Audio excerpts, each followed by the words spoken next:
You know, you'd think that with sales of domestic luxury cars doing nicely these days, the folks at Cadillac would be all smiles. But thinking about the future is producing some glum expressions around GM's Prestige division, attracting the affluent young to the fold. Cimarron hasn't exactly set any sales records, putting some sport into one of its more handsome Luxo boats, the Eldorado Coupe. And here's what they wrought.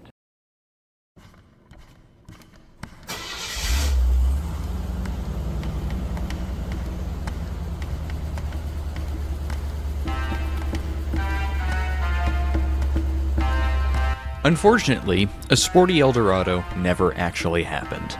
It definitely was sporty for an Eldorado, especially at that time when a sporty Cadillac had never really been heard of. But when compared to its newfound foreign competition, the Eldorado was left in the dust.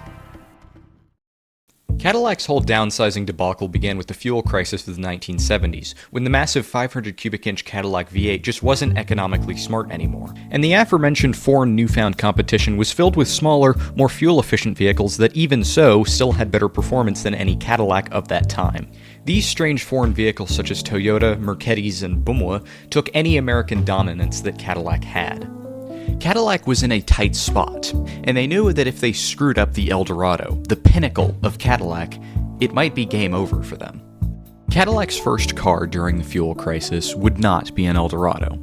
Instead, it would be a rather elegant four-door saloon known as the Seville. The Seville would be a very successful experiment. As mentioned before, due to the fact of the fuel crisis as well as Cadillac's new competition, the Eldorado was walking or driving on a tightrope. What Cadillac had done was instead of immediately releasing a smaller Eldorado, they instead migrated toward smaller Cadillacs with the release of the smaller, more economical Seville. With Operation Downsize seemingly going well, Cadillac decided it was time to do surgery on the Eldorado. The 79 to 85 Eldorado was a full foot shorter, a full half an engine smaller, and a few horsepower lesser. But one must understand that, best of all, it was a Cadillac. The Cadillac Eldorado was now powered by a 4.1-liter V8, codenamed the HT4100, HT standing for high technology. Interestingly enough, it was connected to a Turbo 300 transmission that had been converted into a transaxle.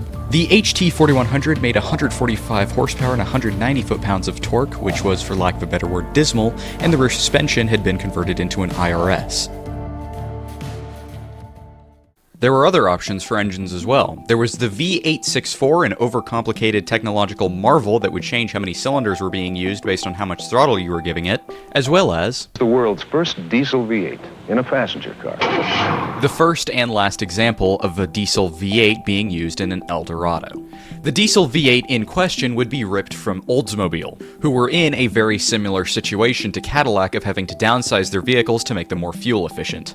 Notice these cars were getting in between 27 and 30 mpg on the highway, which even 40 years later is still quite an accomplishment. However, the most infamous among them all was the HT4100. The HT was produced from 1982 to 1985 and quickly became the world standard for any Cadillac during that period. After 1985, similar setups for the HT4100 would be used in vehicles like the 1986 Eldorado and the Elante, with the Eldorado getting a slightly more reliable engine and the Elante getting a larger version of the engine. On the subject of reliability, the HT didn't have any. To Cadillac, HT may have stood for high technology, but on the street, it stood for hook and toe. If you go on YouTube and simply look up HT4100, you'll probably get the idea. The HT's issue was that it used cast iron heads on top of an aluminum block, which led to thermal expansion, causing the block to crack. It was also known for eating camshafts, which happened just after 15,000 miles, as well as oil leaks, coolant leaks, and blowing head gaskets. It's probably at this point that you're realizing that it wasn't the size of any Cadillac during that time that made it fail, but it was the powertrain. These cars failed because they were bad. However, never mind any of that. The 10th gen Eldorado was Cadillac's best selling out of all of them, with the end figure being around 440,000 cars, although this figure is mixed. In a way, the sales figures do make sense. During this time, when a North American wanted a luxurious vehicle, it was either the Eldorado or a Mercedes. And said North Americaners typically wanted the larger vehicles because of spaciousness and road presence. Obviously, this mindset didn't appeal to everyone. If you can imagine sharing a waterbed with a baboon that's just been doused in itching powder, then, and only then, can you begin to get the picture. But back then, at least for a few years, it was winning against import cars. Now you may be a bit confused from the intro, when John Davis of Motorweek stated that Cadillac was implementing sport into the Eldorado. He was referencing the Touring Coupe edition produced from 1982 to 1985, with its production being extended into the 1986 version. This edition of the Eldorado offered no power upgrades, only suspension, with the suspension being made a bit stiffer. And obviously, when combined with the gutless HT 4100 along with 4,000 pounds of car, this really didn't do anything. Even with the standard car's very cushy ride, you can still put a lot of faith in its overall agility. By 1985, the 10th generation Eldorado had been in production for 6 years, and it was safe to say it had done its job. No matter how unreliable the motors were, or how small it was compared to the previous models, it was a Cadillac.